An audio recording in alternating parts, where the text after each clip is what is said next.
बोलिए सब लोग एक बार। सच्चिदानंद भगवान की जय। सद्गुरुदेव भगवान की जय। गुरुर्ब्रह्मा गुरुर्विष्णु गुरुर्देवो महेश्वरा गुरुर्साक्षात् परब्रह्म तस्मै श्री गुरुवे नमः। त्वमेव माता च पिता त्वमेव बन्धुश्च सखा त्वमेव विद्या द्रविणं त्वमेव सर्वं मम देव। सर्वे भवन्तु सुखिनः, सर्वे सन्तु निरामयाः, सर्वे भद्राणि पश्यन्तु मा कश्चित् दुःखभाग् भवेत्। सच्चिदानंद भगवान की जय। सद्गुरुदेव भगवान की जय। सनातन धर्म की जय। आज का प्रश्न है कि ये जो 5 कोश हैं और जो अंतःकरण की चर्चा चलती है, ये क्या दोनों एक ही हैं? जो मन बुद्धि चित्त अहंकार है, इनको किस तरह से मिलाएं, क्या करें, कैसे समझें उसको? अच्छा है, देखिए यहाँ से बात शुरू करें कि हमारा जो शरीर है ये तो प्राकृतिक है, और जो हम हैं, जो असली मैं है, वो प्राकृतिक नहीं है, वो परमात्मा ही है। अंश एक अंश जैसा परमात्मा पूरे में है, पूरे जगत में, आकाश में, पाताल में, पृथ्वी में, सब जगह परमात्मा है। तो वही परमात्मा आप में भी है ना? वही परमात्मा आप में और वही परमात्मा सब में, जीव जंतुओं में, सामान में, मतलब जो भी दिखता है उसी से बना है। या एक बात तो ये हो गई कि जो भी दिखता है सब उसी से बना है, और सब में वो बैठा भी है ना? जैसे कि समुद्र है, पूरा समुद्र में है, उसमें तरह तरह के जानवर हैं, मछलियाँ, केकड़े, कछुआ, पता नहीं क्या क्या है, बड़ी बड़ी मछली, छोटी मछली, सब हैं। तो चारों तरफ तो पानी है, लेकिन ऐसा मानो कि अंदर भी पानी ही है और पानी से ही बने हैं सब कुछ। ऐसा कल्पना करो कि परमात्मा ऐसी चीज़ है जिससे जो दिख रहा है वो भी परमात्मा दिखने वाला बन गया, और जो अंदर बैठा है नहीं दिख रहा है वो भी परमात्मा है।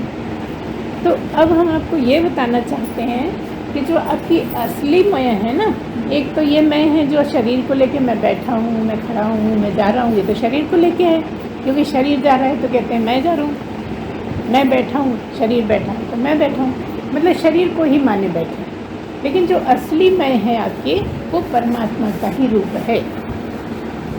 समझने की यही बात है कि तुम ही एक समय ऐसा आ जाता है, आ सकता है जब तुम परमात्मा के रूप में हो जाते हो। और ये मनुष्य जन्म में बहुत अच्छा मौका है, मनुष्य जन्म में ही है केवल, और किसी जन्म में संभव ही नहीं है। केवल मनुष्य जन्म में ये हो सकता है कि अगर आप अपना चरित्र अच्छा रखें, आप अपने कर्म अच्छे रखें, आप सही ढंग से चलें, किसी को ज़्यादा दुख नहीं दें। वो कैसे हो जाता है? तो हो जाए जान के किसी को दुखी ना करें। अगर आप अपने मन से थोड़ा सा भी किसी को प्रसन्न करते हैं तो आपका वो पुण्य बन जाता है।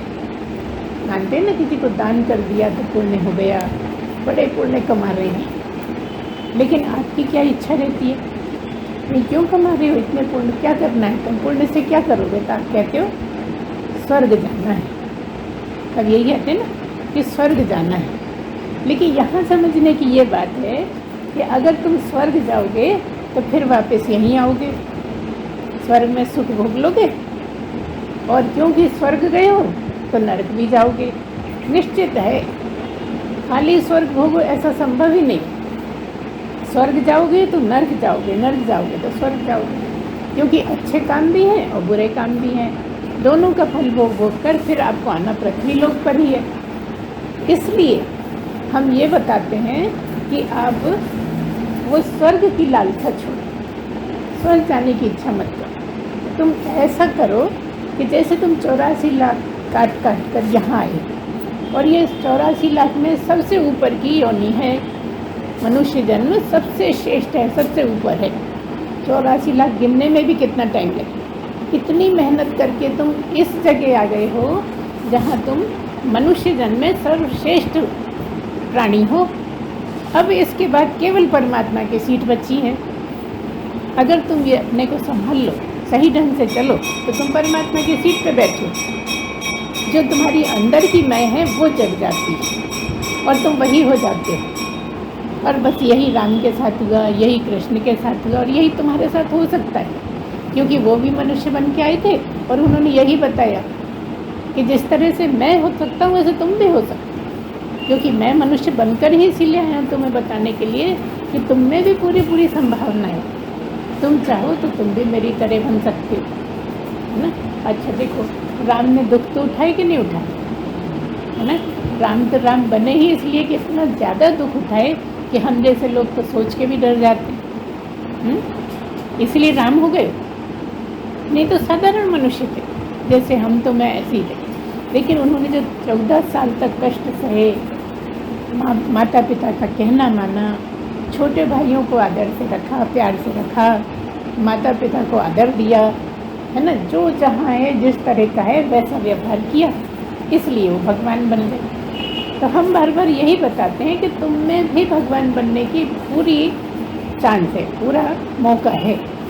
तुम भी उस जगह पहुंच सकते हो अगर मनुष्य जन्म को मनुष्य जन्म की तरह जी लो।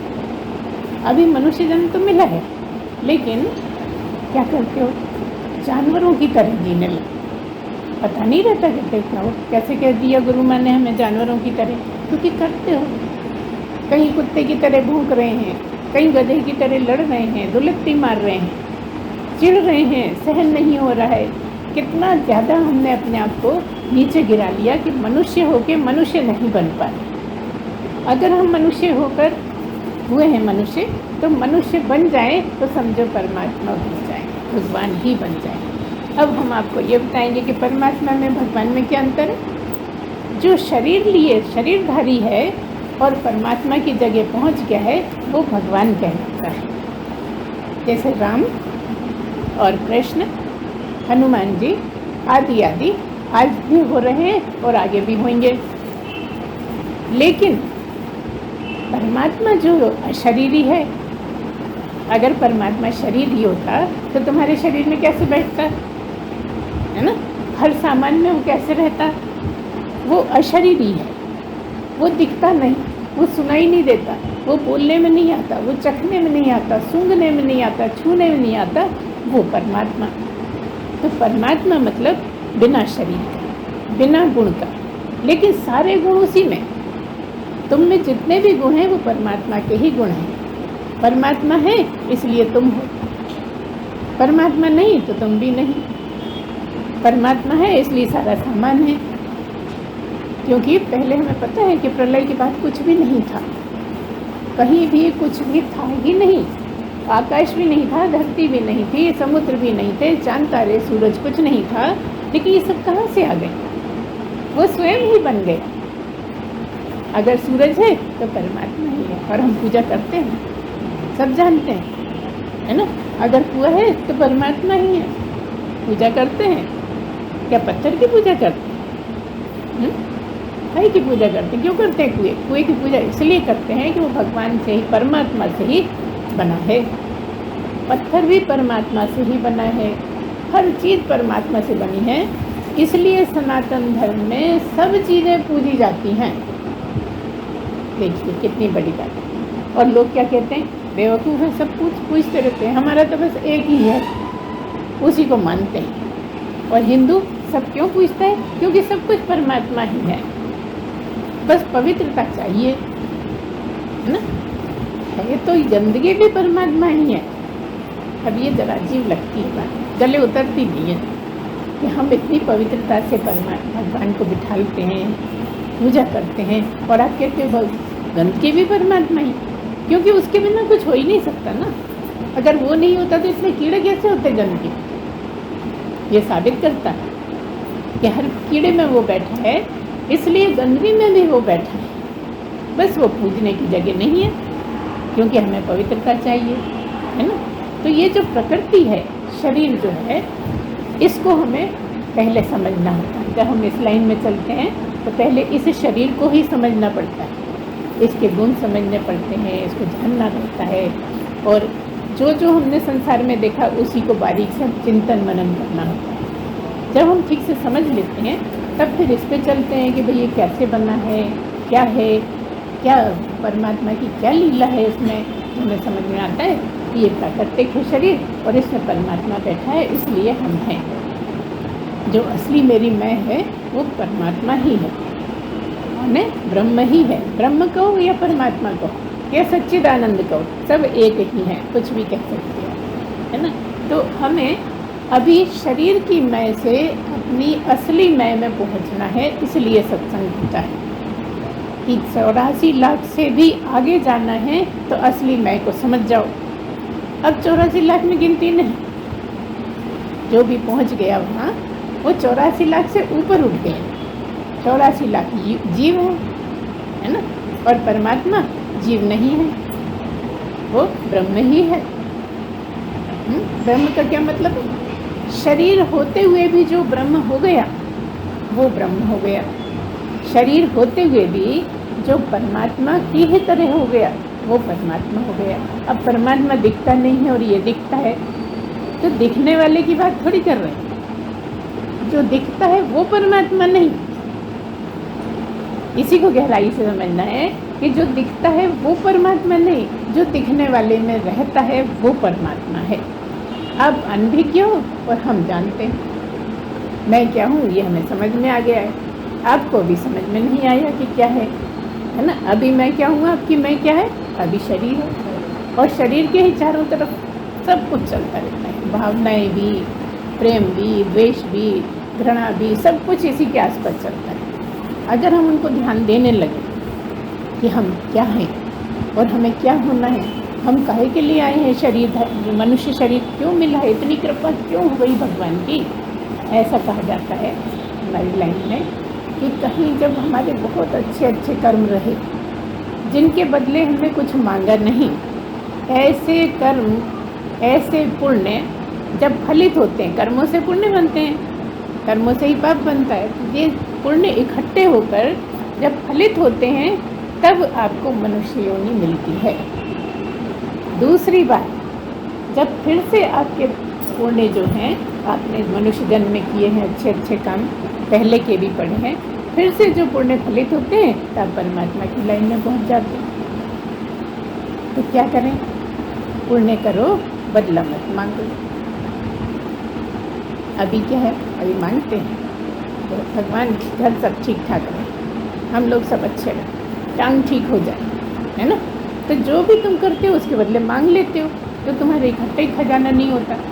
जैसे हमने खाता तो खोल लिया, आजकल बहुत खाते खुल रहे हैं लेकिन उसमें डालते कुछ नहीं। बहुत से लोग ऐसे हैं, मोदी जी ने खाता खुलवाया था लेकिन उसको कुछ डाला ही नहीं, बस जब उनके पैसे मिले तो ले लिए और फिर बंद हो गया। अब जब आप उसको यूज ही नहीं करोगे तो बंद तो हो ही जाएगा।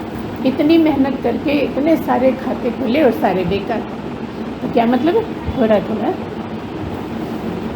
डालते रहो, इकट्ठे करते रहो। ऐसे ही पुण्य करते रहो लेकिन भूल जाओ। वहाँ तो तुम याद रखोगे, पिछले महीने हमने 25 जमा करे थे, इस बार 50 करे, 75 हो गए, अगले महीने 100 कर देंगे, 175 हो देंगे, ऐसे करते हो ना।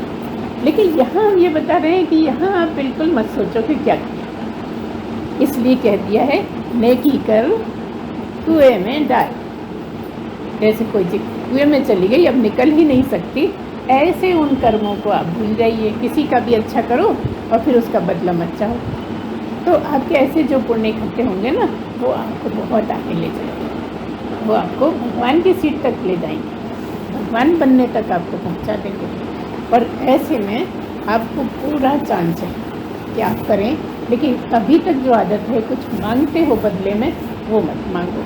अब मांगे क्यों नहीं, इसलिए मत मांगो कि जो पिछले जन्मों में करके आए हो वही तुम्हारा जीवन बना है।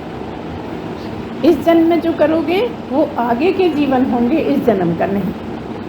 ये समझना बहुत ज़रूरी है कि जो तुम पहले इच्छाओं से करा है वो इच्छाएं फलित हुई हैं, तो अभी तुम्हारा चल रहा है। एक एक दिन उसी से निश्चित हुआ है तुम्हारा। जो भी तुम्हारे जीवन में घट रहा है सब पिछले कर्मों के कारण ही घट रहा है। हमारे साथ बुरा होता है, हम भगवान को गालियाँ देने लगते हैं, सब तो बड़े मज़े में हैं, हमें दुखी कर रखा है। अब बताओ, इतनी बात समझने के बाद बताओ, भगवान ने दुखी कर रखा है कि हमारा ही किया धरा है? बताइए, कितना स्पष्ट है कि जो हमने किया है बस केवल वो फल देता है और कुछ नहीं करता। ना जेब में से कुछ निकाल के देता है, ना जेब में कुछ रखता है। तुम्हारा किया तुम्हें लौटा देता है, उसको सहज स्वीकार करो, है ना। ये आदत बनानी पड़ेगी कि भाई कट जाएंगे दिन, जब सुख के दिन नहीं रहे तो दुख के दिन भी कट जाएंगे। ये सुख और दुख क्यों होते हैं, कहाँ है, किसको लगते हैं? सुख दुख कहाँ होते हैं? मन को। और मरता पैदा कौन होता है? शरीर। सुख दुख मन को लगते हैं, अच्छा मन को लगता है, बुरा मन को लगता है ना। तो ये जो मन की बात है, यहाँ एक अंतःकरण नाम से होता है। किसका? उसमें क्या क्या होता है? मन, बुद्धि, चित्त, अहंकार, ये चार हैं। चार नाम हैं लेकिन है एक ही। जैसे हमारी सिलाई ऐसी मशीन हो जिसे पीकू भी हो जाए, है ना, और सिलाई भी होम भी भर जाए और कुछ कुछ कढ़ाई भी हो जाए, एक ही मशीन से सब काम हो रहे हैं। ऐसे ही एक ही चीज़ है जिससे मन का काम भी होता है, बुद्धि का काम भी होता है और चित्त का काम भी होता है, अहंकार का काम। ये मन, बुद्धि, चित्त, अहंकार क्या है? मन का जैसा अभी बताएं कि सुख दुख महसूस होता है मन को।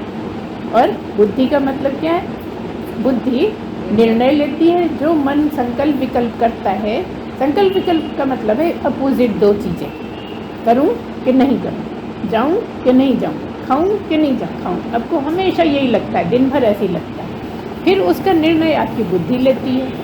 मतलब मन ने संकल्प विकल्प उठाए और बुद्धि ने निर्णय ले लिया। चित्त का क्या काम है?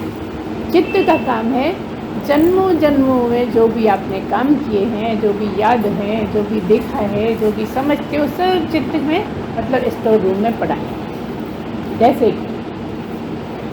हमने कहा कद्दू, याद है ना, वो कहाँ पड़ा? चित्त में रखा था। जैसे ही कद्दू कहा आपको समझ में आ गया कद्दू। हमने कहा गेंदे का फूल, आप समझ गए। हमने कहा आपके चाचा जी यहाँ है नहीं, 10 साल पहले मिले थे, लेकिन कहाँ से? उसी में से आ गए। जो सब रखे हैं ना, फोटो, यादें, उनकी बातें, उनसे जो भी आपने बोला, उन्होंने बोला, उस समय कैसे उनके भाव थे चेहरे पे, सारा कुछ आपके चित्त में रखा है। हम ये किसकी बात कर रहे हैं? अंतःकरण। अंतःकरण में चित्त आता है, उसकी बात हो रही है कि सब कुछ आपके पास स्टोर रूम में भरा पड़ा है। लेकिन क्या है? पिछले जन्मों का याद नहीं, इस जन्म का याद रहता है। वो भी सारा याद नहीं रहता। जिसको बार बार याद करते हो तो याद आ जाता है, पुराना याद आता नहीं, है ना। तो पुराना क्यों नहीं याद आता? आना चाहिए भाई, हमें पता तो लगे हम पहले क्या काम करके आए, कौन से अच्छे बुरे काम करें। ये इच्छा होती है कई बार देंगे, लेकिन अगर तुम्हें वो याद आ जाए तो तुम तो पागल ही हो जाते हो। इसी जन्म का ही कितना मुश्किल है। वो हम गए थे तो परसों गए थे कि नरसों गए थे, बताओ कितने से नहीं हम कितने परेशान रहते। तो पिछले जन्मों का याद करते तो कैसे होता? इसलिए भगवान ने ऐसी व्यवस्था करी है कि चित्त में पड़ा तो सब है, लेकिन याद केवल इसी जन्म का है। और वो भी जहाँ तुम चाहते हो वो याद रहता है, और जो तुम भूल जाते हो तो भूल जाते हो, लेकिन जमा सब है। अब ये हमें कब पता लगता है? जब तक हम शरीर हैं, जब तक हम शरीर के साथ हैं, जब तक हमारा शरीर जीवित है, तब तक हमें पता नहीं लगता। और जैसे ही हम शरीर छोड़ते हैं अर्थात मरते हैं, हमें सब पता लग जाता है। इस जन्म का और सारे जन्मों का पता लग जाता है। क्यों पता लग जाता है? क्योंकि उसके अनुसार अगला जन्म लेना है। अब जब तुमने शरीर छोड़ा तो तुम भगवान की सीट पे बैठ गए, और तुम्हारे लिए तुम ही डिसाइड कर रहे हो कि अब मुझे कहाँ जाना है, कि मेरे कर्म कट जाएं।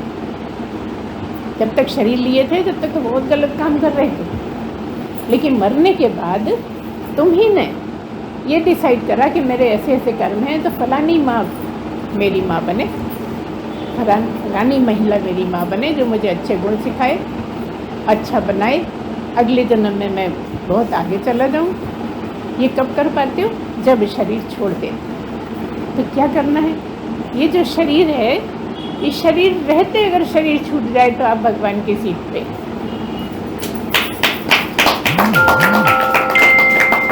क्योंकि शरीर एक सेकंड को भी नहीं छोड़ पाते, इसलिए तुम समझ नहीं पाते कि भगवान क्या है। अगर जीते जी जागते में, पूरी जागृत स्थिति में तुम किसी समय 1-2 सेकंड को भी शरीर छोड़ दो, दिमाग छोड़ दो, तो परमात्मा भगवान असली मैं जग गई आपकी। समझ में आया ना क्या बोला हमने?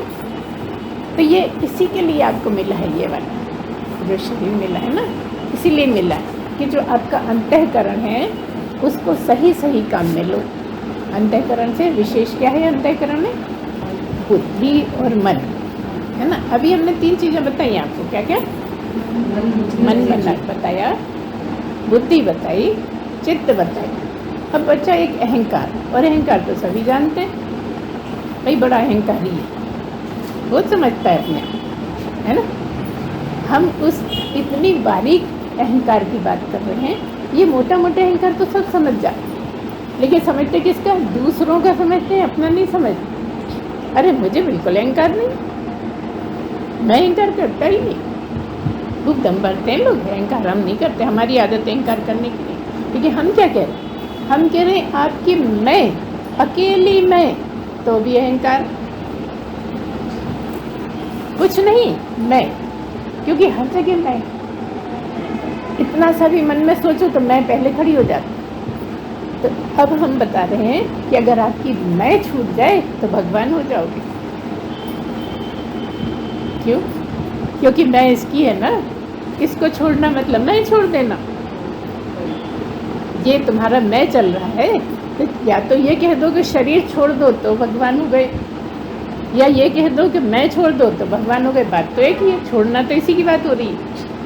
2 तरह से कह दिया हमने। तो ऐसे में अगर हमारी इतनी सामर्थ्य बन जाए कि आप 1 सेकंड को भी, इसीलिए कह दिया है 1 घड़ी, आधी घड़ी, आधी से पुनी आधी, एक का आधा और आधे का भी आधा, इतनी देर भी अगर तुम शरीर छोड़ दो, अगर तुम अहंकार छोड़ दो, अगर तुम मन छोड़ दो, अगर तुम बुद्धि छोड़ दो, तो परमात्मा। बस इतना ही है। बाकी सारा जो कुछ करना होता है इतने के ही लिए करना है। तो क्या बात बताई हमने? जो शरीर है उसके 19 तत्व हैं। अभी हमने अंतःकरण की बात की, ये 19 तत्व हैं।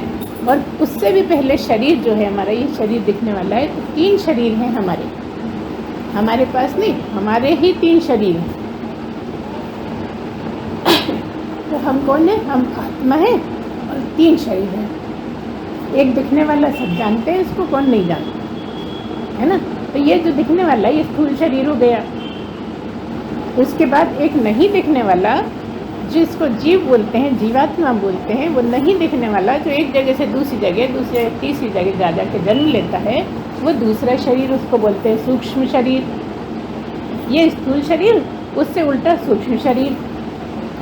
और एक तीसरा है जो है कारण शरीर। ये कारण शरीर बोले क्या होता है? कारण इतना ही कि तुम्हारा अज्ञान ही तुम्हारा कारण है, जो परमात्मा तक नहीं पहुंचने देता। जिस दिन तुम्हारे तीनों शरीर छूट गए, उस दिन भगवान। तो इस शरीर को जानने के लिए हम पंचकोश की भी बात करते हैं। अभी हमने बताया कि इस शरीर में अंतःकरण है, तो कई बार केवल अंतःकरण का कह कर ही हम शरीर की बात कर लेते हैं। और वैसे 19 तत्व हैं, है ना। 19 तत्व में क्या क्या है? 5 प्राण, 5 कर्मेंद्रियाँ और 5 ज्ञानेंद्रियाँ। कितने हो गए? 15 हो गए। और 4 जो भी हमने बताए अंतःकरण के भाग, कितने हो गए? 19 तत्व हैं। ये जो हमारा शरीर है ये 19 तत्व में है, 19 तत्व से बनता है। ये जो आँख है इससे नहीं दिखता, वो जो जीव चला जाता है आ जाता है उसकी जो आँख है जब इसमें फिट हो जाती है तो दिखने लगता है। ये आँख ऐसी है जैसे चश्मा, कान है, आँख है, नाक है, ये सब केवल बना है, इनको गोलक बोलते हैं। लेकिन जो जीव इधर से उधर घूमता है असली उसी में है। जब वो इसमें शरीर में रहने लगता है तो वही दिखने लगता है। जैसे हम चश्मे के देखें और बिना चश्मे के देखें तो नहीं दिखेगा, यहाँ ज़ीरो दिखेगा, कुछ भी नहीं दिखेगा। कैसे?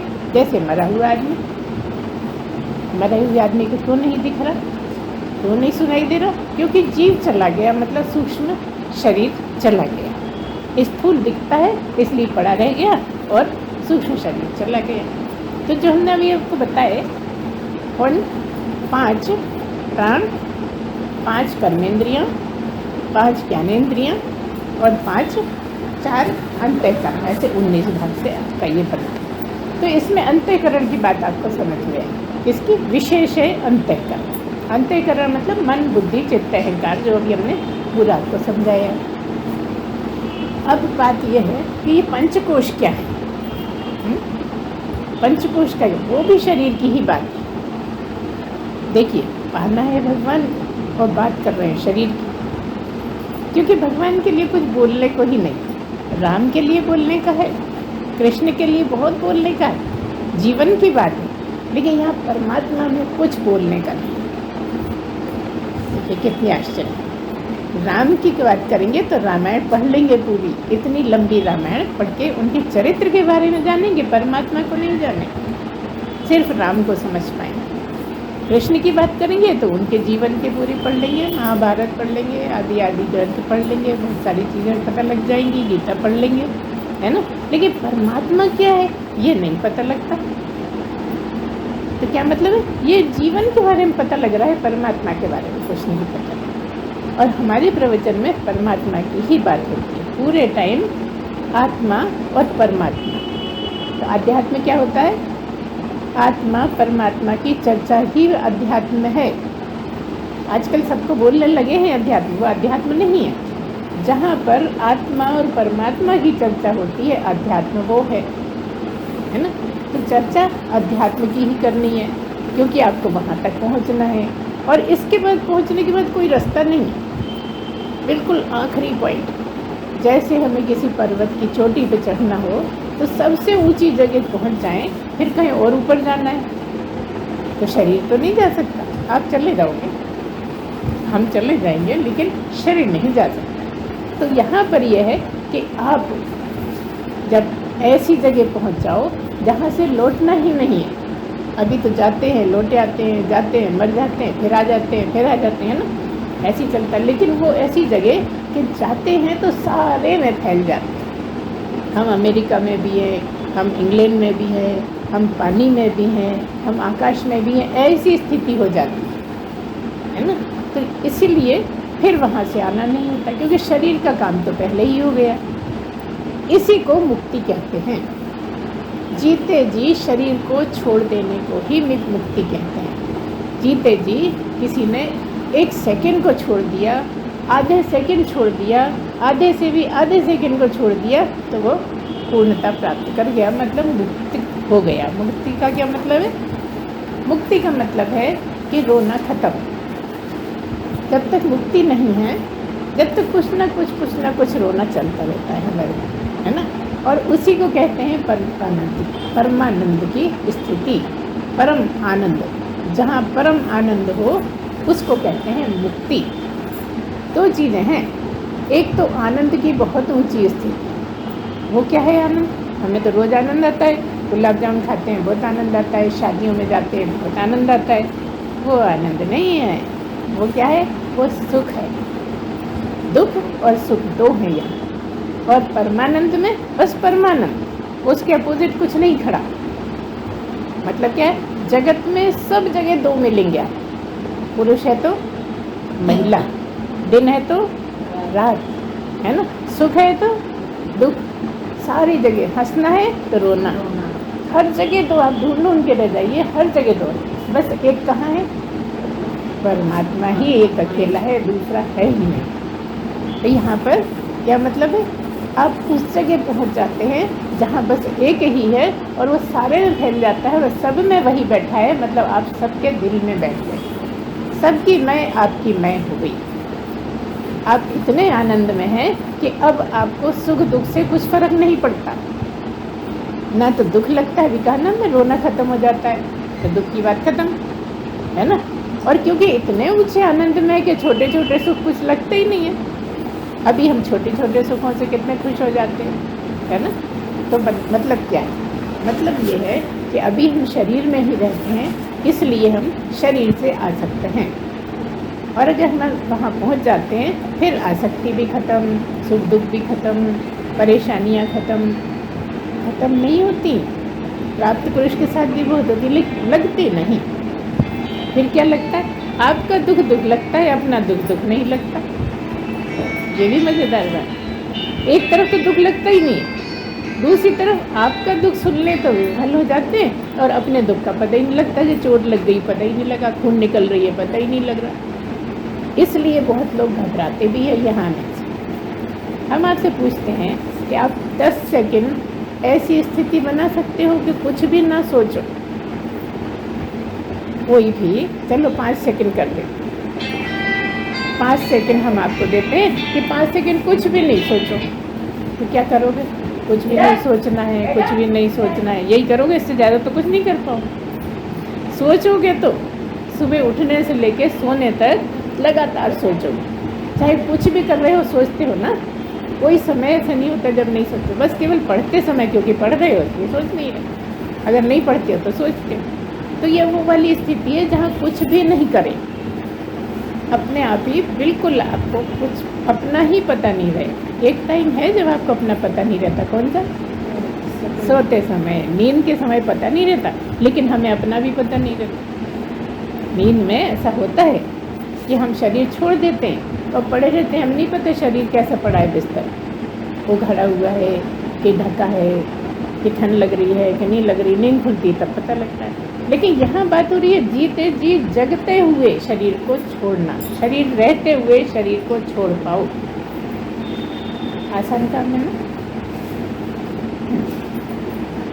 कितना आसान है, छोड़ दो, रोज सोते हैं छूट जाता है, उससे कुछ नहीं होता है।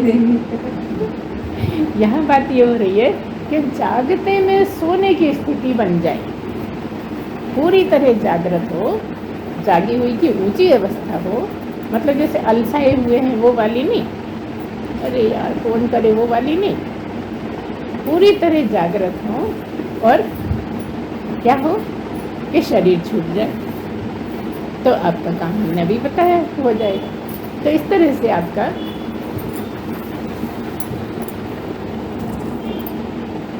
कहने का तात्पर्य ये है कि आपको वो स्थिति पानी है जहाँ आप सब अपने आप छोड़ दो, और छोड़ने से छोड़ नहीं पाओगे, है ना। इसलिए एक तरीका ये है कि जब जब आपको दुख हो तो आप एक बात ये सोचो कि जब सुख नहीं टिका तो दुख भी नहीं टिकेगा, है ना। जब आपको चिढ़ लगे तो आप ये सोचो कि नहीं क्या हो गया, सबका अपना, कुछ हमारे पास सुख है, कुछ दूसरे के पास से, तो चिढ़ना किस बात की। भगवान ने सबको कुछ ना कुछ दिया, भगवान ने सबको दुख भी दिए हैं, भगवान ने सबको सुख भी दिए, तो चिढ़ने से क्या फ़ायदा, कर्म और बन जाएंगे। किसी से भी चिढ़ोगे तो कर्म बन जाएंगे और तुम्हें परेशानी उठानी पड़ेगी। बस यही सोच सोच के तुम्हें सही रास्ते पे आना, क्योंकि इतना बड़ा विषय है कि उसी में अटक के रह जाओ तो आगे चल ही नहीं पाते। इसलिए अब हम असली पॉइंट पे जाएंगे जो प्रश्न पूछा गया है, ये पंचकोश क्या है ना। पंचकोश क्या है, आपके ऐसे 5 कोश हैं। मान लो कि आपके पास एक बहुत बढ़िया हीरे की अंगूठी है, अब आप उसको बड़े संभाल के रखना चाहते हो, किसी को पता नहीं लगे कि कहाँ है, कैसे सुरक्षित रखें। तो आप 5 डब्बे लेकर आए, बाजार से 5 डब्बे लेकर आए। एक सबसे बड़ा डब्बा था, उसके अंदर दूसरा था, उसके अंदर तीसरा था, उसके अंदर चौथा था और उसके बाद 5वां। ऐसे ही 5 डब्बे एक के अंदर एक हैं और आखिरी छोटी डब्बी में आपकी आत्मा। तो ये जो 5 डब्बे हैं उनके बारे में जानकारी प्राप्त करना पंचकोश की जानकारी कहलाती है ना। पहला कोश कौन सा है? अन्नमय कोश, है ना। अन्नमय कोश का क्या मतलब है? ये जो अन्न से बना है, जो हम खाते हैं उससे जो बना है वो अन्नमय कोश, मतलब ऊपरी स्थूल शरीर। यहाँ स्थूल शरीर और ये एक हो गए अन्नमय कोश, है ना। दूसरा क्या है? प्राणमय कोश। प्राणमय का क्या बोला? इस अन्नमय शरीर के अंदर प्राण चल रहे हैं ना। ये दूसरा फुल प्राण का है, प्राणों का है। पहला तो ये शरीर है प्राकृतिक, दूसरा प्राण का घेरा, तीसरे नंबर पे मनोमय कोश मतलब मन। तीसरा डब्बा आपका मन, मन रूपी कोश मतलब बॉक्स है। चौथा है विज्ञानमय कोश। विज्ञानमय जो अभी हमने बताया, मन बुद्धि चित्त अहंकार। विज्ञान मतलब जब विज्ञान की बात आएगी मतलब बुद्धि की बात हो रही है। जब भी बुद्धि की बात है मतलब विज्ञान की बात हो रही है। तो चौथे नंबर पे कौन सा हो गया? विज्ञानमय कोश, है ना। कौन कौन से हो गए? और विज्ञानमय। अब एक कोश बचा, सबसे छोटा वाला, है ना। क्या कौन सा है? आनंदमय कोश। ये 5वां है। 5वां जो है वो आनंदमय कोश, मतलब सबसे ऊपर वाला डब्बा अन्नमय कोश, उसके अंदर हमने रख दिया प्राणमय कोश, उसके अंदर हमने रख दिया मनोमय कोश, उसके अंदर हमने विज्ञानमय कोश, और अंत में छोटी सी डब्बी आनंदमय कोश, और उसके अंदर आत्मा। 5 अलग, और उसके बाद भी आत्मा। मतलब क्या हुआ? हम जब आनंद में आ जाते हैं तो भी आत्मा तक नहीं पहुँचे। आनंदमय कोश के बाद आत्मा तक पहुँचना होता है, उसके लिए टाइम लगता है। तो इस तरह से क्यों बता रहे हैं? इसलिए बता रहे हैं कि एक एक कोश को आप पवित्र करो, अच्छा करो। कहते हैं ना कि भाई आँखें पवित्र कैसे होंगी? दर्शन करके। कहते हैं ना हाथ पवित्र कैसे होंगे? दान करके। पैर पवित्र कैसे होंगे? तीर्थ करके। ये सब आपको पता है, खूब भजन गाते रहते हैं, है ना। ऐसे ही ये जो 5 कोश हैं, इनको हमें पवित्र बनाना है, इनको हमें समझना है, इनको अच्छा करना है। हर जगह से गलत चीज़ें हटाकर अपने जीवन की और अच्छी अच्छी चीज़ें ग्रहण करनी है, मतलब आदतें बदलनी है, अच्छी बातें करनी है। जो गलत करते हैं उस पर ध्यान देके उसको छोड़ते जाना है। ऐसे आपके 5 कोश शुद्ध हो जाएंगे तो आप आनंद में पहुंच जाओगे। समझ में आ रहा ना? पहला क्या? अन्नमय कोश मतलब शुद्ध खाना खाओ, पवित्रता से खाना बनाओ। उससे भी पहले देखो तो पहले घर को पवित्र करो, फिर खाना बना रहे हो तो बहुत पवित्र बनाओ। पवित्र खाना खाओगे तो क्या कहते हैं? जैसा खाओ अन्न मन। जैसा अन्न खाओगे वैसा ही आपका मन हो जाएगा। और जैसा पियो पानी, पानी। हाँ, ये सब है। तो मतलब क्या है? इस सब में पवित्रता चाहिए। आपके शरीर को पवित्र रखो। फिर देखो अपन भगवान को क्यों रखते हैं? ताकि भगवान को समझे कि है क्या, है ना। अब लोग क्या करते हैं? खाली भगवान की पूजा करी तो खत्म। लेकिन आपको असली बात नहीं पता भगवान की। भगवान इसलिए रखते हैं कि उसकी पूजा करते समय तुम्हें इसके अंदर बैठे वाले की याद आ जाए, बस इतना ही काम है। असली में बैठा अंदर है और पूज रहे हैं सामने। जब हम एकाग्र होते हैं तो अंदर चले जाते हैं, ये मतलब है। मंदिर में भी जाते हो, कितनी लगन से जाते हो, कितने प्रेम से भगवान को देखते हो ना। तो देखते काहे से हो? और होता क्या है? बंद हो जाती है ना। बंद होने का मतलब ये है कि अंदर वाले भगवान से आपका नाता जुड़ जाता है। ये सहारा है आपके कि इसको याद करो, इसको ध्याओ, इसको भजो, तो आपके अंदर वाले भगवान से आपका मिलन हो जाता है। इसके लिए होता है ऐसा। अब बताओ ये बातें जब हम ये वाले सत्संग नहीं सुनते तो कौन सा पता लगता है? 3-3 घंटे सुन लेते हैं अपन, है ना।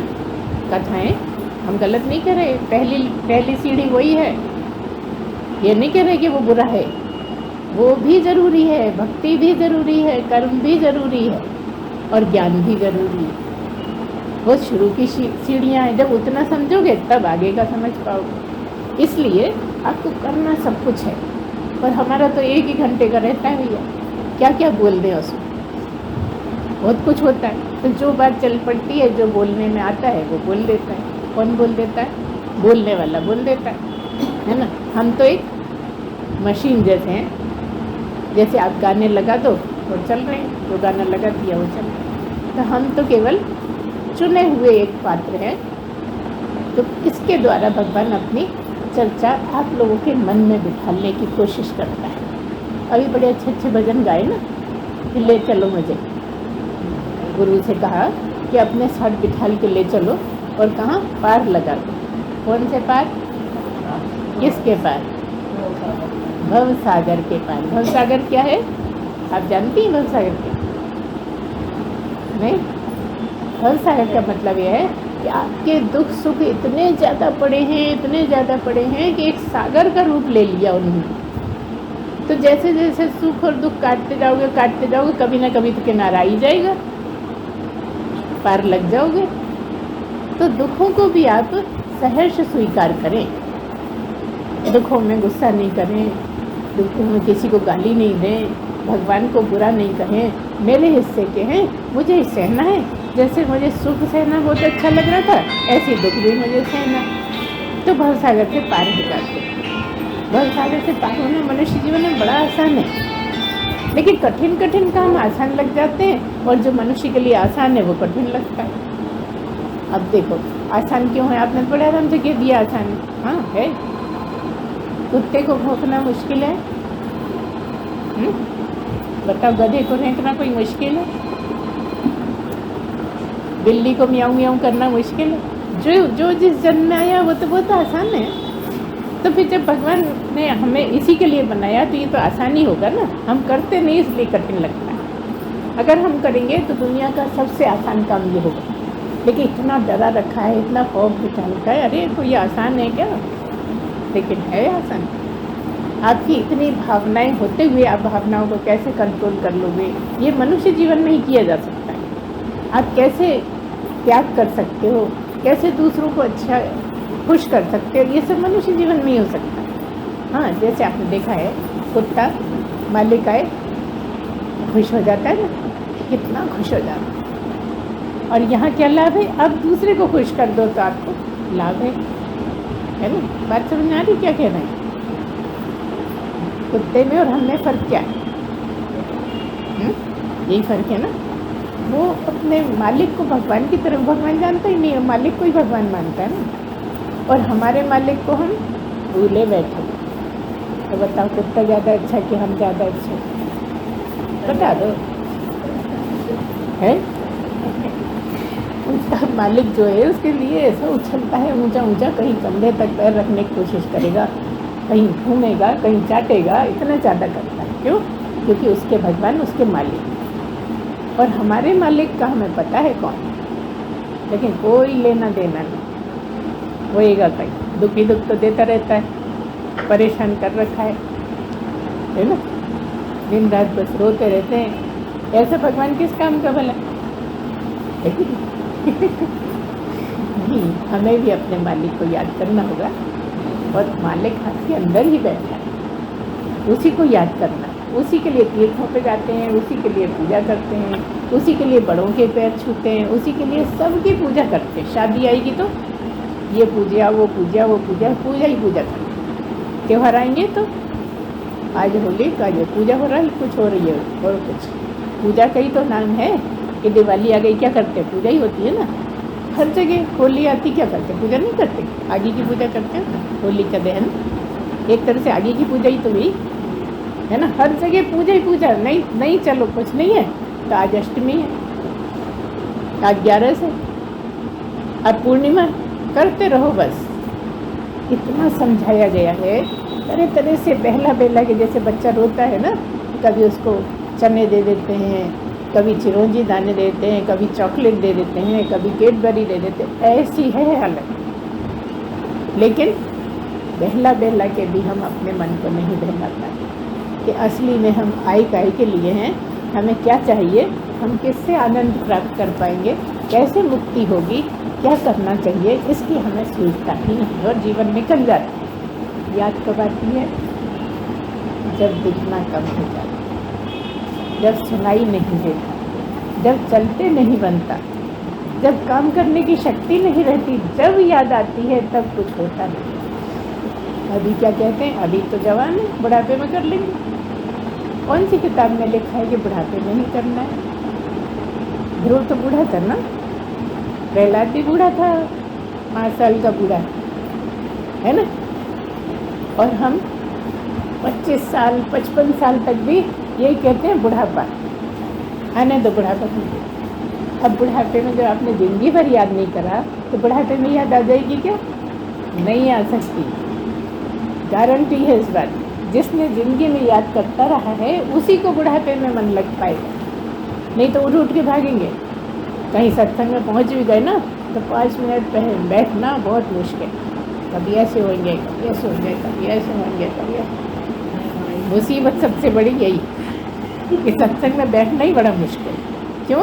क्योंकि कभी याद ही नहीं किया, कभी जाने ही नहीं। जिसको याद किया है, जिसको प्यार किया है, उसको याद आती है ना बार बार, चाहे वो माँ हो, चाहे भाई हो, चाहे दोस्त हो, चाहे कोई भी हो। जिसको प्यार किया है याद उसी की याद, तो उसको अगर तुम जवानी में प्यार करोगे तो बुढ़ापे में याद आ पाएगी। अब के मन लगता ही नहीं, हमारा तो मन लगता, अरे क्या करे गुरु माँ, बहुत कोशिश करते मन लगता ही नहीं। कैसे लगेगा जब याद ही नहीं करा कभी तुमने, प्यार हुआ ही नहीं तुम्हें उससे, तो कैसे याद आएगा? आना ही नहीं है और बस रोते रहोगे, चले जाओगे। वो भी आपका नहीं कह रहे, जो लोग इस तरह के होते हैं उनकी बात है। तो ऐसे में आपको समझना है कि आपका ये जो जीवन है बहुत कीमती है, बहुत ही काम का है। एक एक पल जो जा रहा है ना, ये बड़ा कीमती है। हर पल को पकड़ना है, पकड़ना कोई मुश्किल नहीं है। कहीं पालती मार के बैठना है तभी होगा, ऐसा नहीं।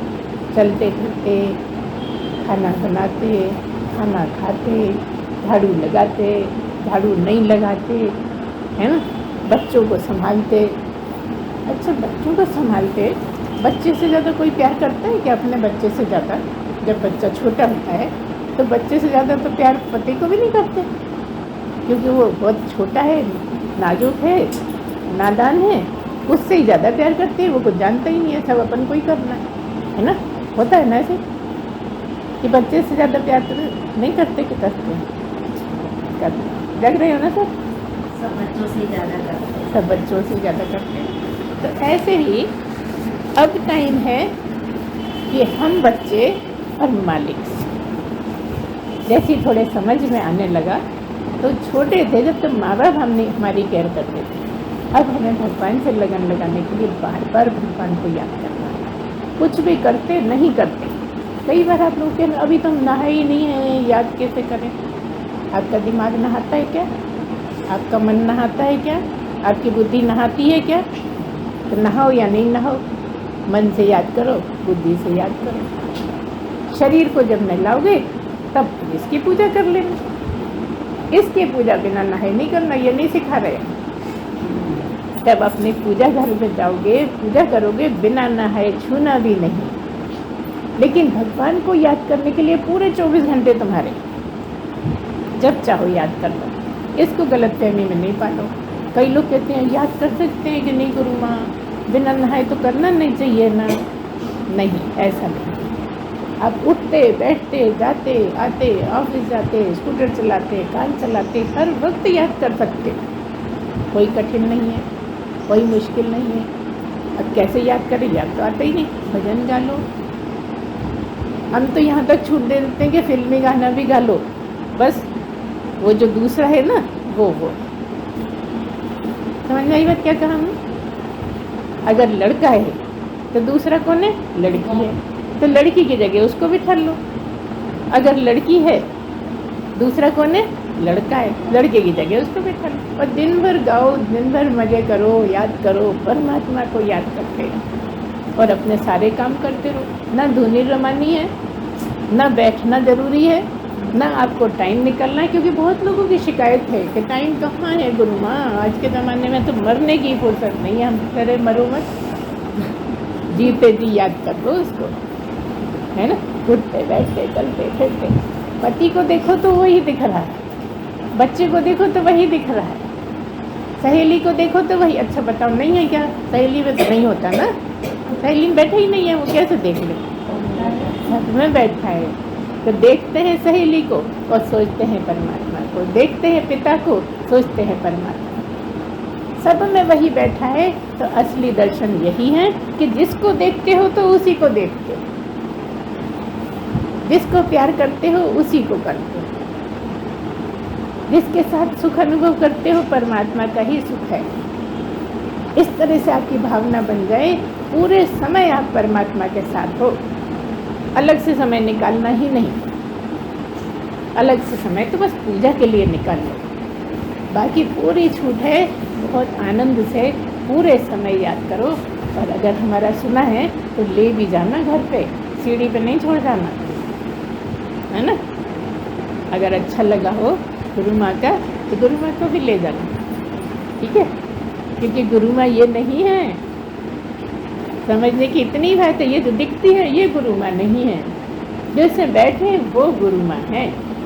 तो सबको अपने को बांट देते हैं, सब ले जाओ अपने साथ, भर भर झोली गुरु माँ को ले जाओ, है ना। अगर भगवान को याद करना कठिन हो तो गुरु माँ को याद कर लो, काम बन जाएगा, है ना।